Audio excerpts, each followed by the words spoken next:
Hi there, you're listening to the Estranged Heart podcast, and I'm your host, Kreed Revere. Welcome back to our returning listeners, and if this is your first time here, thank you for selecting this podcast to listen to. As we begin today's episode, I invite you to grab a cup of coffee or tea, settle in, and listen with an open heart. But first, the regular disclaimer. I am not a licensed therapist or counselor. Nothing within this podcast should be considered or taken as therapy. If you are in need of therapeutic support such as counseling, please seek out a therapist near you.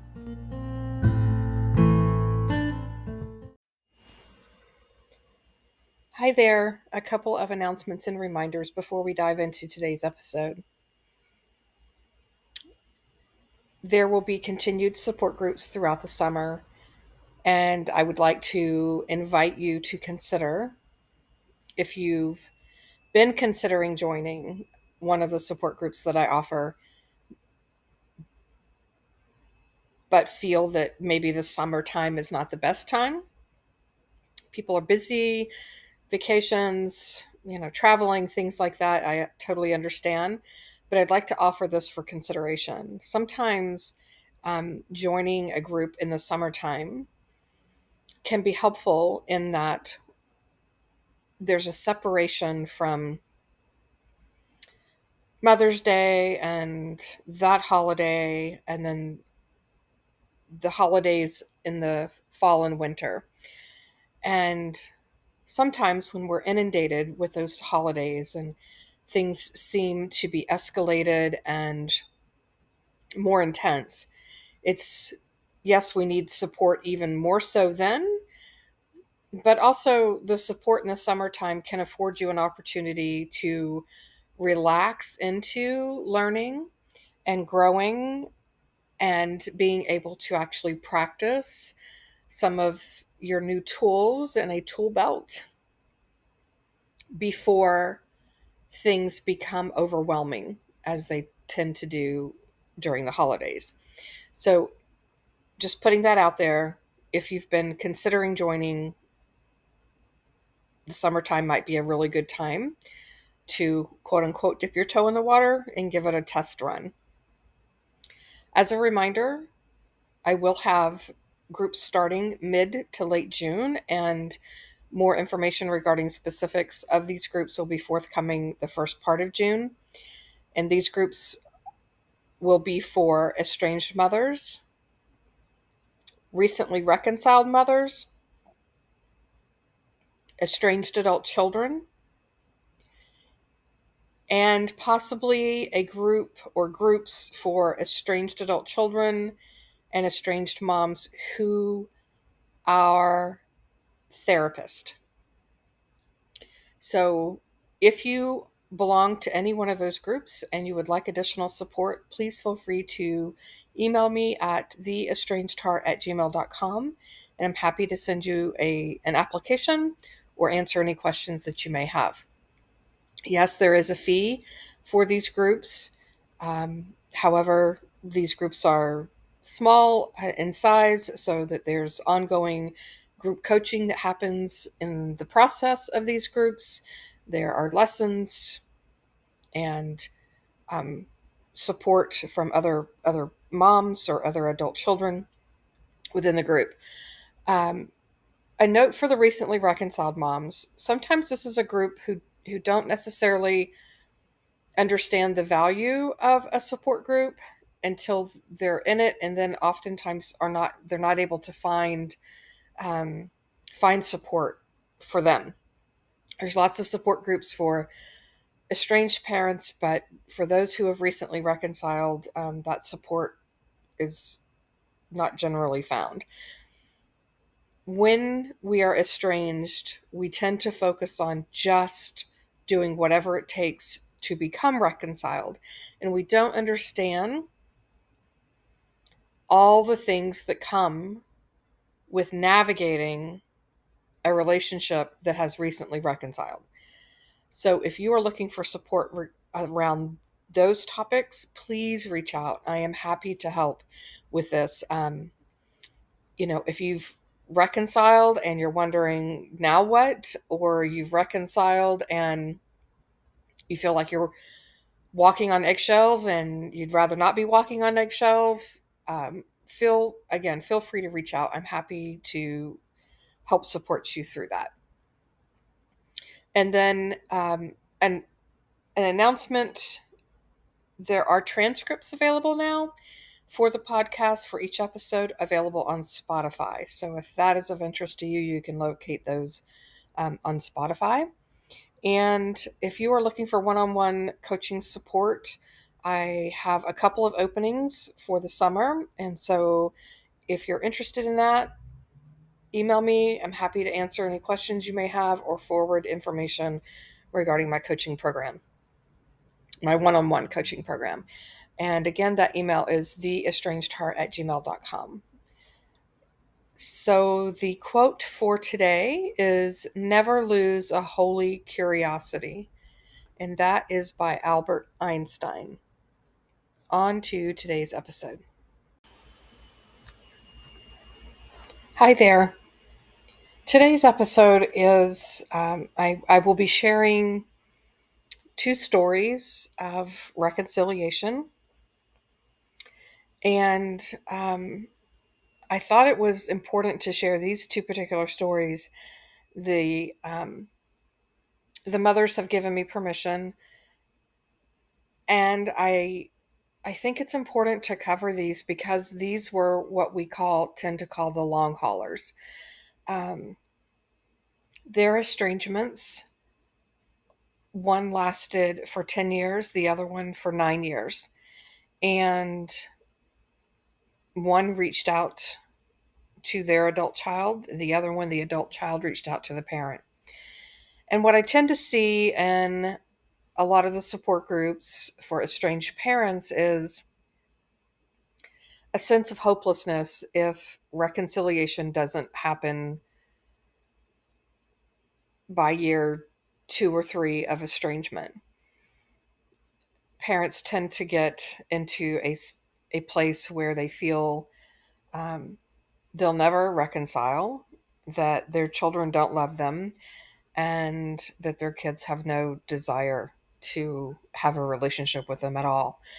And I'd like to offer just a different perspective on that through these stories today. Um, I'm oftentimes talking about with my clients, with folks in my support groups, and just keeping that small flicker of a flame of hope going while also moving on with your life. I'm not a fan nor an advocate of holding on to hope to the extent that you become paralyzed and are not able to move forward with your life. As parents, our children, we want our adult children to return to us, to return to a mother or father or both who are happy and healthy and living their life while also missing their kid. And what is disturbing to me as a formerly estranged mom, as a formerly estranged adult child, and now as an estrangement coach, is to see parents who say, I'm done. I'm just done. I don't give a crap if they come back or not. Now, I know from having done all of the work I've done on myself, having gone through the trainings that I've gone through, the education, and things like that, that what is speaking for parents like that is it's their way of saying, I don't want to be hurt again. And so they're pretty harsh in their delivery of that. And they've put up walls, and they don't want to risk being hurt. And I would offer those parents who might be listening to this episode, I'd offer you this. If nothing changes, nothing changes. Our children display behaviors that don't necessarily convey their true feelings. They too are hurting and are throwing up walls, just as we tend to do, because they don't want to be hurt. And oftentimes it takes the parent leading the way to show them the way that, oh, I can change my behaviors and do things differently, in order for the child to then have trust and be able and want to come back and be in close relationship with them once again. So I just want to offer that. I think, you know, there's nothing that's final until we take our last breath. We don't know what tomorrow holds. There's no way to know what tomorrow holds. I've heard of way too many stories. I've been a part of several of those where the kids just pop back up 5, 10, 15, 20 years later. And so I don't subscribe to just giving up hope. I recognize that some parents, in order to move on, need to place that hope aside. But I think, again, language is important here, right? Instead of saying I'm giving up hope, it could be that I'm setting hope aside so that I can begin to move forward with my life and then develop a different relationship with hope. That's for another episode down the line. So the first story that I wanted to share with you is a mom who had been a listener of the podcast, and she reached out to me after 10 years of estrangement with her son, after having received a text message out of the blue one day from him. She tells me she had given up hope. She was moving on with her life and had grieved not having a relationship with her son and not having a relationship with his 3 children, her 3 grandchildren. And then all of a sudden he shows up, quote unquote, shows up via text, and she doesn't know what to do. So she reached out to me in complete shock and, oh my God, now what? What do I do? How do I respond? Where do we go from here? All of those questions and more.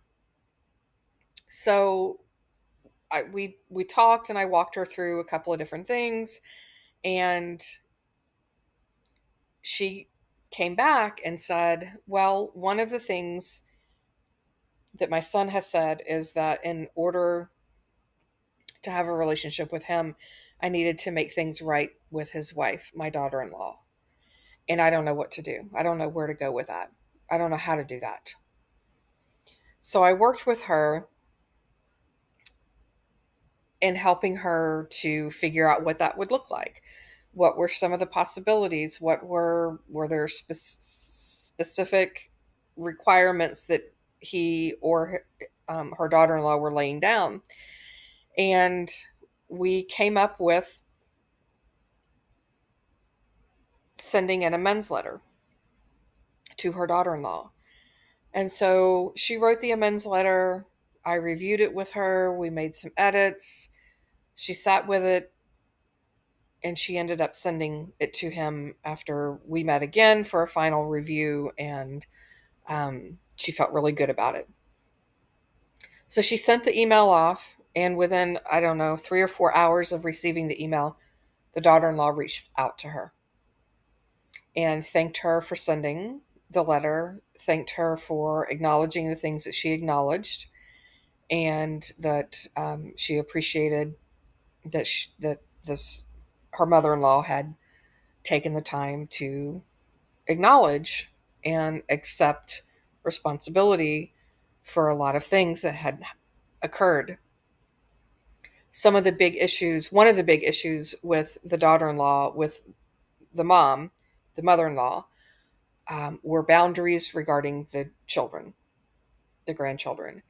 And so when I met with the mom, we also talked about that and what that would look like, boundaries moving forward, and why boundaries are put into place, and how could we look at things differently from a different perspective. And that all went into this letter.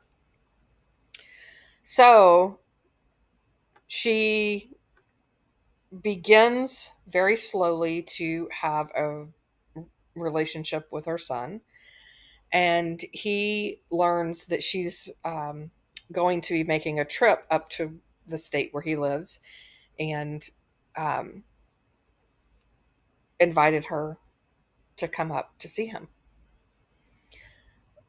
And when she got back from that trip, she sent me this letter, and she gave me permission to share this letter.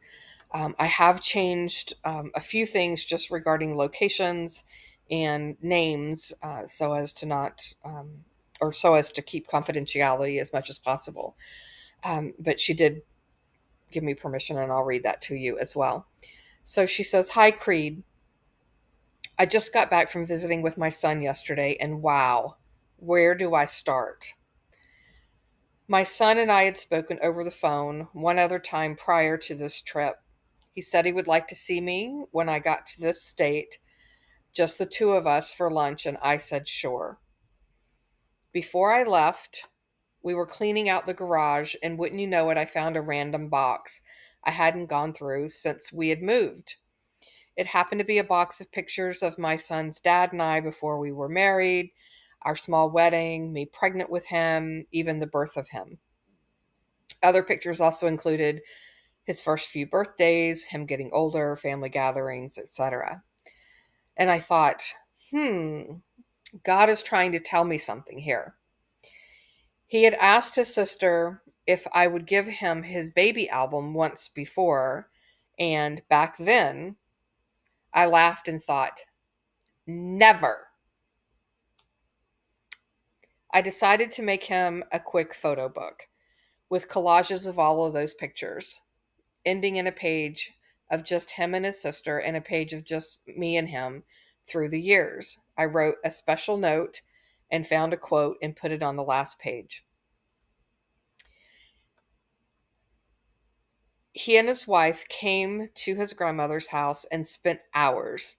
We all talked together. It was very casual, and I greeted him with a hug, telling him how happy I was to see him and how much I missed and loved him. I greeted his wife with a hug too.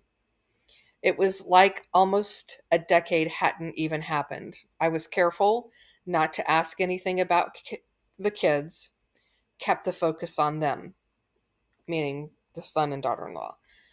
Of course, his grandma asked about the kids, and I found out information through that conversation. He talked about his home and showed me pictures. My daughter in law talked about her job and their new lifestyle, stuff like that. My son got to talk to his sister and played a lot with his nephew, which they had never really done. Then, of course, for the finale, I gave him the book, and he was just about in tears. And I passed it along also to my daughter in law for her to see. He thanked me so much for doing that. That was definitely a great choice to do for him. So after our meeting, he sent me this quote, "When things calm down, I'll let you know about some upcoming stuff that me and my wife would like you to be a part of if you can or want to. We will keep moving forward, and hopefully things will continue to get better between us. I enjoyed our time together today. I love you." Later, he even sent me a picture of my grandson and their new dog. He wished me a safe trip back and to let him know when I got back and to call anytime. I would say that this is looking like a good reconciliation. I can't thank you enough for helping me with the amends letter to my daughter-in-law. Nothing would have been possible without that, and there was nothing I could have possibly written without your help. If you ever want me on the podcast or want to read any or all of this letter, please do so. I had lost hope, and if it can help, Another grieving mother who feels as hopeless and crushed as I had been, especially with an estrangement as long as mine, then I would love to give that hope. Couldn't have done it without you and can't say thank you enough. Lots of love. Signed, the client. So, this is a story. Again, she had been estranged for 10 years. And one day, her son, out of the blue, texted her. So, I hope that this can serve as some inspiration for those of you who might be in that category of the long haulers. There are no guarantees. However, stranger things have happened than to have, again, these kids just show up one day out of the blue. The second story is of a recently reconciled mom. She actually shared her story on this podcast in January of 24. I believe it was episode 108. If you're interested in going back and listening to that episode to kind of get the background. But at that time, she had been estranged 8 years and had total silence. She had not had any contact at all with her adult child. Um, and now she is back in contact with her daughter after 9 years now of total silence. And this mom is a member of, she's a member of my Facebook support group, has been for a couple of years, and she has also attended support groups that I have had, as well as workshops. So she, in addition to that, she's done 7+ years of therapy, meditation, and has her own spiritual practice that she contributes to all of this and being able to reconcile. So her story was that she was estranged from her only child, a daughter who is in her mid 40s. And she had been with a friend. This mom had been with a friend of hers, and the friend just kept saying she couldn't believe how, how is your daughter living with herself and doing these things to you, which is a standard response and comment that is given often by people who love and care about us. I think it's often done as a way of demonstrating that love and care and concern. But oftentimes, estranged mothers, that really is bothersome for us to have folks talk about our children like that. So this mom sat with that over several days, and then she reached out to her daughter on Facebook Messenger and asked her daughter if she would be interested in reconciling. And her daughter said yes and said, I'm in pain not having you in my life. I'm in pain having you in my life.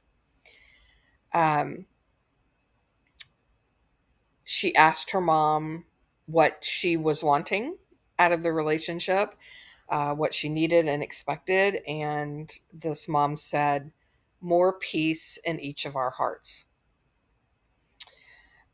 So her daughter called her and they talked for a couple of hours on the phone. And they've been in contact ever since. So this mom had some health challenges about 6 months ago, and is grateful for this second chance. And I wanted to just give you my response when she posted this in our group. My response to her was this. This is the reason why I encourage parents to keep that little flicker of hope flame alive. 9 years of total silence, and yet here you are together with your daughter at the beginning of a new journey. All of that hard work you have done has paid off tenfold. May you continue to walk your path along next to hers. As your paths converge, May your heart guide you.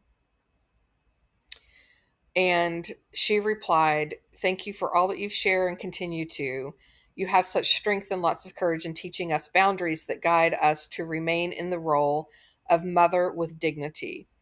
And finally, with love as the guiding principle is so beautiful. I am going to remember that." And I've will be coming back to check in. You've created a wonderful community here that gives us life energy and direction in one of the most difficult and challenging times in life. Thank you. She took her pain and heartache and anger and all the emotions that come with that, and she transformed it and turned it all into compassion. And so when she reached out to her daughter, she did so in a way that was freeing. She did not reach out. We oftentimes will reach out and it feels to us and to others, so our children, that it's a grasping, that we're grabbing at them to please come back to us. And this mom has done so much work on herself, that she's worked through her own traumas that have allowed her to come to a place where she can allow her daughter to make decisions, whatever those decisions are, and be content with those decisions. Not to say that it wouldn't hurt her and that she would have felt pain if her daughter had not responded or had responded in a negative way, but she released her daughter from an expectation and burden to be responsive to her and to do things her way. And that brings such peace and freedom to both parties. I just, I applaud these mothers and their courage to continue to engage in ways that were healthy, that were not pointing the finger and talking in derogatory ways about their children. They stepped into the unknown and are finding their way. And I think that this, I don't think I know. For those of you who think that you can't, you're just one person and you can't change the world, I'm here to tell you that's a lie. And these moms are proof of that. Because these ripple out effects that we have when we do our work and we can reach out with compassion to other people, the ripple out effect is tremendous. And that compassion just exudes into other relationships. And this is how we have and come to a more peaceful world. No one will ever be able to convince me that that's not true. I've seen it happen over and over and over again. So I am hoping that somewhere, somehow today, and in the days to come, as you listen to this particular episode, that you can find that small flicker of hope still alive and keep it tucked safely in your heart as you continue to go on about your day. Again, as a reminder, nothing is permanent until we take our last breath. Until then, anything is possible. There can always be hope. If you would like support in navigating this, navigating being recently reconciled, please reach out. I am happy to help support you. Until next time.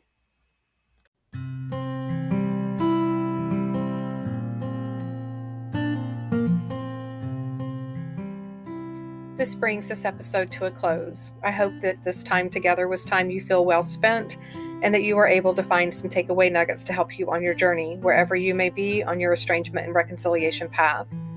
If you feel you've received something helpful or positive from this podcast, please consider following us, sharing this podcast with others, leaving a positive review, perhaps entertaining becoming a guest on our show, or following us on social media, on Instagram, Facebook, and TikTok under the same name, The Estranged Heart.